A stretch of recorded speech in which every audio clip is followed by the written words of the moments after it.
We've officially reached the end line for small phones. It's over. Basically, every Android smartphone maker has abandoned this platform. But what if there was a phone out there that is really small, actually smaller than small? Could it be too small? Well, I do think we have something really unique here. This is the Unihertz Jelly Star. So, is this a toy? A lot of people probably see something like this. Oh, it might be a toy. It's probably not capable of being your smartphone, your daily driver. I did use it as my daily driver, and I can actually tell you that I found the Jelly Star to be a lot more capable than what the look might suggest. I'm Alex from the Sypnotix. Let's review the Unihertz Jelly Star.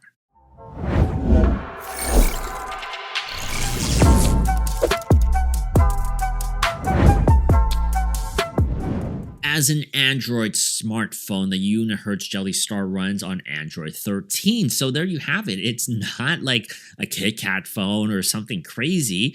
It's a legitimate Android smartphone that has a relatively updated software on it. You have the entire Google Play Store available on this itty bitty little phone package.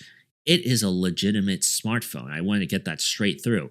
That means by having this in your pocket, you're still going to be able to call Lyft or Uber. You're still going to be able to pay for a cup of coffee using NFC because it has NFC, and all the other amenities we've grown to love on our modern day smartphones.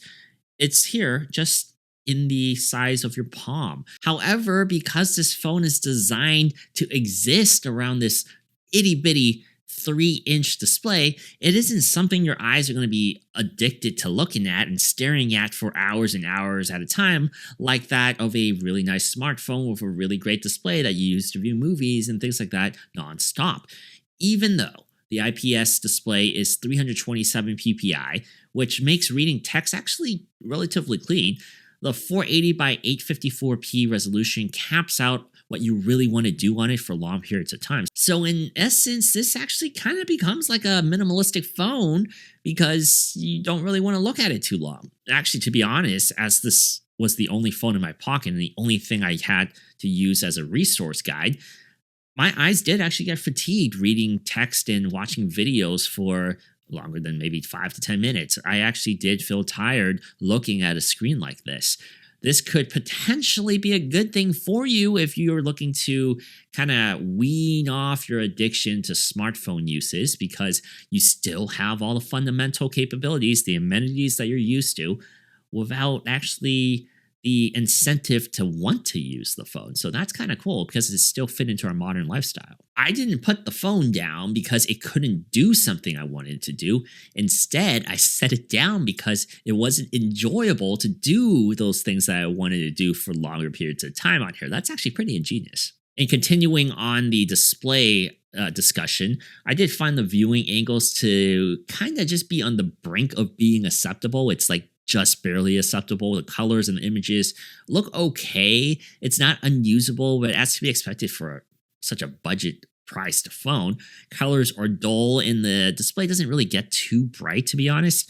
This is still much better than something like the blue Vivo 5 Mini I reviewed years ago. A phone like that, even at such a low price point, I couldn't even see an image if my eyeline wasn't looking directly straight into it.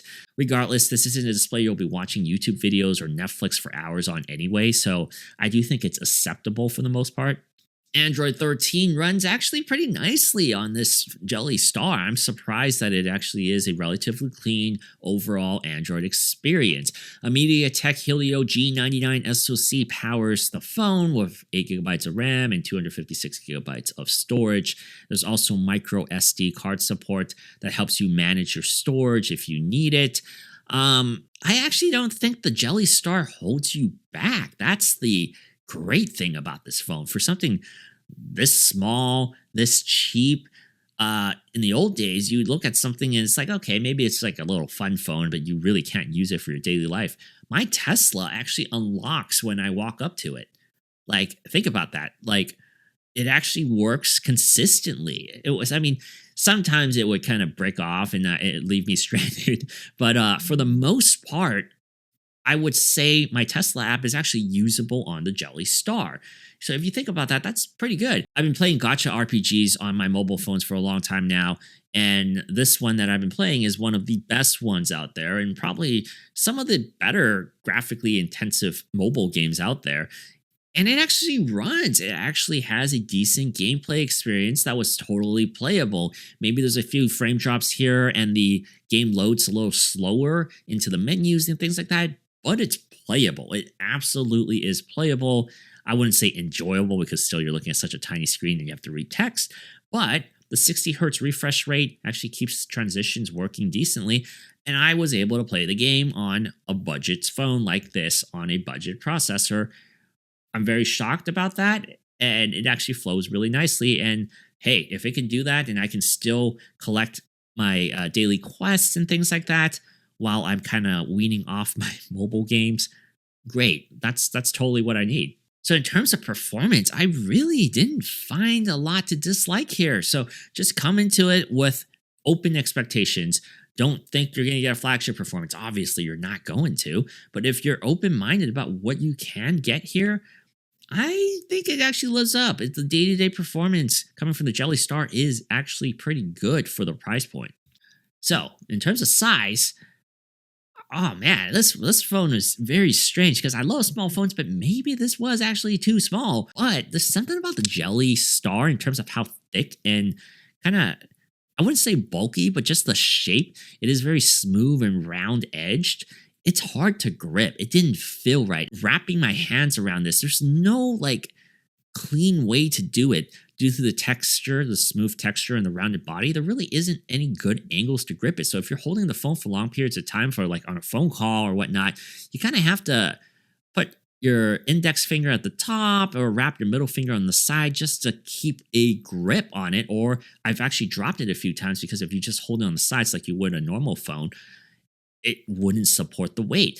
So it's kind of weird. I kind of ended up doing like a clawing sensation and it was very uncomfortable. I actually felt some strain and some stinging sensation.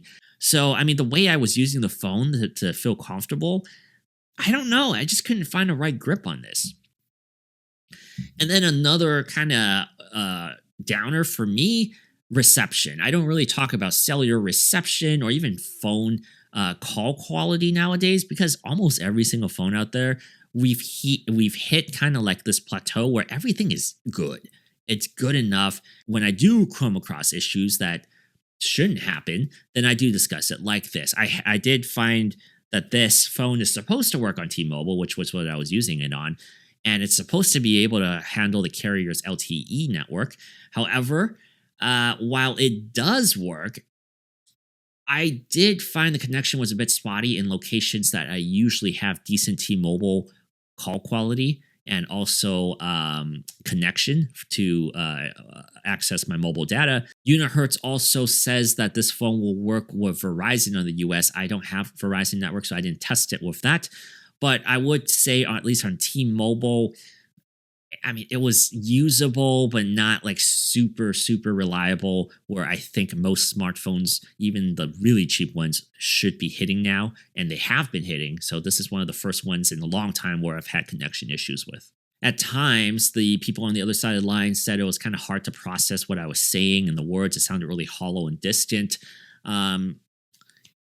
I don't know what I was expecting here. The speaker and also the mic are really close to one another too, because it's such a small form factor. I don't know if that contributed to it. The speakers are, I don't know what you would expect here too. It gets loud and it's serviceable, but obviously the quality isn't going to be too good here. While we're still on the negatives, I do have one more. It's the camera. It's the 48 megapixel back camera. Has a big megapixel count, but that obviously doesn't mean that it's going to be a good camera. And an 8 megapixel front camera. They aren't unusable. I mean, they're actually usable in like perfect conditions, in bright light, ideal conditions. The camera, you might be able to use it on an Instagram story or something like that. However, a camera falls apart where you would expect it to. It's not able to pick up exposure well. The details aren't too good, even in a perfect scenario. And then, of course, low light scenes are basically unusable. They're unfocused. It's really grainy. So they're not really usable photos in that manner, no matter how you kind of spin it. So this essentially becomes a daytime shooter that can at best be a minor tool to document your life for, I guess, social media stories and things like that. But don't expect a good camera here. And then, if I look at this in terms of a minimalistic phone, you would hope a minimalistic phone can last longer than a, battery heavy phone on a bigger display. Battery life is one of the biggest hurdles on this phone too. The 2000 milliamp hour battery is pretty small, but you would think it might sound okay on something like this size because your screen's small, and also the SoC isn't too power hungry here. It's low processing. Sadly, the practice didn't live up to the expectation, as the Unihertz Jelly Star ate up battery life actually rapidly. It's pretty bad. Minimal tasks and idling would be enough to take the phone down within the confines of a single day's work. So I was not too happy with the battery life here. You are better off with actually just a regular smartphone that will last longer than something like this. So while I would have loved to recommend the Jelly Star as a minimalist phone, there are certain rough spots that kind of make it difficult to live with that. So if you're looking for the Jelly Star as an alternative to like the Punked phone or like the light phones, I don't think it capitalizes in that field. The thing is, it also isn't a great small phone because I do think the form factor isn't that comfortable being a small phone. The whole thing about being a small phone is you do want to be comfortable for single-handed uses. And like I said, I personally didn't find it too comfortable in my hand because it actually was too small and a little too round and smooth to grip properly. So it's kind of weird. The Unihertz Jelly Star, surprisingly, the performance was good. It's the smallness that made it not that okay. It's a weird combination here. It would have been the opposite of what I would have expected coming into this review. Once again, I'm Alex from the Sypnotix. That's the Unihertz Jelly Star. Remember to hit Sypnotix.com up. We do have written reviews. I do go a little more in depth in my written review on the website about this product and also a bunch of other products, as well as our other contributors who have exclusive reviews on our website. So be sure to hit Sypnotix.com to see those. And I'll see you guys in the next video.